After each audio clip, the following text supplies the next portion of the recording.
नमस्कार दोस्तों, welcome back to IPO with profit. आज हम एक ऐसी स्टोरी डिस्कस करने वाले हैं जो सिर्फ स्टॉक मार्केट की नहीं, बल्कि इंडिया के फ्यूचर ग्रोथ और टेक्नोलॉजी लीडरशिप से भी जुड़ी हुई है। पिछले कुछ सालों से हम सुनते आए हैं कि इंडिया दुनिया की फास्टेस्ट ग्रोइंग मेजर इकोनॉमी है। इंडिया डिजिटल रेवोल्यूशन का लीडर है और स्टार्टअप्स बूम कर रहे हैं। स्टॉक मार्केट नए रिकॉर्ड्स बना रहा है और इन्वेस्टर्स इंडिया को नेक्स्ट बिग अपॉर्चुनिटी देख रहे हैं। लेकिन अब एक शॉकिंग डेवलपमेंट सामने आई है। ग्लोबल मार्केट कैपिटलाइजेशन रैंकिंग में साउथ कोरिया और ताइवान ने इंडिया को पीछे छोड़ दिया है। इसी के साथ फॉरेन इन्वेस्टर्स यानी एफआईआईज ने 2026 में इंडियन मार्केट से बिलियंस निकाल लिए हैं। सबसे इंटरेस्टिंग बात यह है कि एआई रेवोल्यूशन का सबसे बड़ा फायदा इंडिया को नहीं, बल्कि साउथ कोरिया और ताइवान को मिलता हुआ दिख रहा है। तो क्या इंडिया एआई रेस हार रहा है या ये सिर्फ एक टेम्पररी सेटबैक है? सबसे पहले समझते हैं कि मार्केट कैपिटलाइजेशन रैंकिंग का मतलब क्या होता है। किसी भी कंट्री के लिस्टेड कंपनीज की टोटल मार्केट वैल्यू को मार्केट कैपिटलाइजेशन कहा जाता है।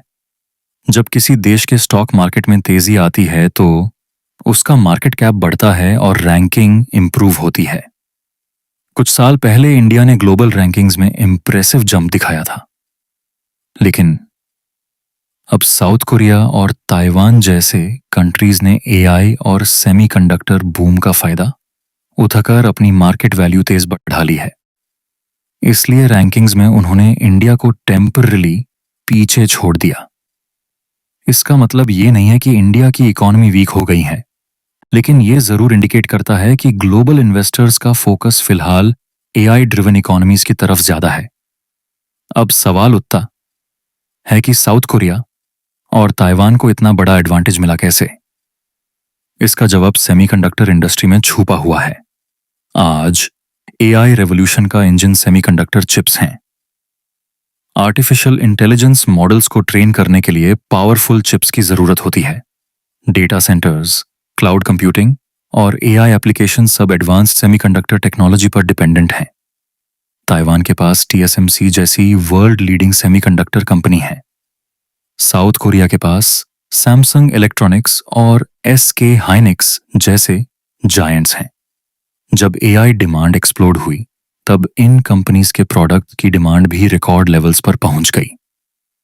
रिजल्ट ये हुआ कि इन कंपनीज के स्टॉक प्राइसेस में जबरदस्त रैली देखने को मिली और उनके देशों के स्टॉक मार्केट्स को भी फायदा हुआ।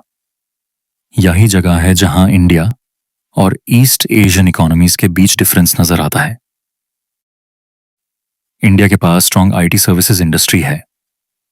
हम सॉफ्टवेयर डेवलपमेंट, डिजिटल पेमेंट्स और टेक्नोलॉजी सर्विसेज में वर्ल्ड क्लास कैपेबिलिटीज रखते हैं। लेकिन सेमीकंडक्टर मैन्युफैक्चरिंग और एडवांस्ड चिप डिजाइन में हम अभी इनिशियल स्टेज पर हैं। हमारे पास एनवीडिया, टीएसएमसी या सैमसंग जैसा ग्लोबल एआई हार्डवेयर जायंट नहीं है। इसी वजह से एआई बूम का direct stock market benefit India को उतना नहीं मिला जितना ताइवान और साउथ कोरिया को मिला। इसका मतलब ये नहीं कि इंडिया एआई में पार्टिसिपेट नहीं कर रहा। इंडिया एआई अडॉप्शन और सॉफ्टवेयर एप्लीकेशंस में स्ट्रॉन्ग पोजीशन बना रहा है, लेकिन सेमीकंडक्टर इकोसिस्टम बिल्ड करने में अभी समय लगेगा। अब बात करते हैं फॉरेन इन्वेस्टर्स की।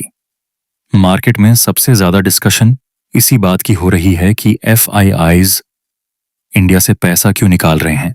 जब भी फॉरेन इन्वेस्टर्स सेलिंग करते हैं, रिटेल इन्वेस्टर्स टेंशन में ना आ जाते हैं, लेकिन इसके पीछे कई रीजंस हो सकते हैं। पहला रीजन वैल्यूएशन है। पिछले कुछ सालों में इंडियन मार्केट ने स्ट्रॉन्ग परफॉर्मेंस दिया है और कई स्टॉक्स एक्सपेंसिव वैल्यूएशंस पर ट्रेड कर रहे हैं। दूसरा रीजन ग्लोबल कैपिटल एलोकेशन है। अगर साउथ कोरिया, ताइवान या अमेरिका के टेक्नोलॉजी स्टॉक्स ज्यादा अट्रैक्टिव लगते हैं तो फॉरेन फंड्स वहां शिफ्ट कर सकते हैं। तीसरा रीजन एआई बूम है। जब AI linked semiconductor companies extraordinary returns दे रहे हैं, ग्लोबल फंड्स उन मार्केट्स में एलोकेशन बढ़ाते हैं। इसी वजह से इंडिया से कुछ कैपिटल टेम्पररीली बाहर गया है। लेकिन कहानी का दूसरा साइड और भी इंटरेस्टिंग है। जब FIIs सेलिंग कर रहे हैं तब डोमेस्टिक इंस्टीट्यूशनल इन्वेस्टर्स यानी DIIs अग्रेसिवली बाइंग कर रहे हैं। म्यूचुअल फंड्स, इंश्योरेंस कंपनीज और रिटायरमेंट फंड्स लगातार इंडियन इक्विटीज में पैसा इन्वेस्ट कर रहे हैं। SIP कल्चर ने इंडियन मार्केट को एक नई स्ट्रेंथ दी है। हर महीने लाखों रिटेल इन्वेस्टर्स म्यूचुअल फंड्स में पैसा डाल रहे हैं। ये पैसा अल्टीमेटली स्टॉक मार्केट में इन्वेस्ट होता है। इसी वजह से DII बाइंग ने FII सेलिंग के इम्पैक्ट को काफी हद तक अब्सॉर्ब कर लिया है। ये एक बहुत बड़ा स्ट्रक्चरल चेंज है। पहले इंडियन मार्केट फॉरेन मनी पर हेविली डिपेंडेंट था।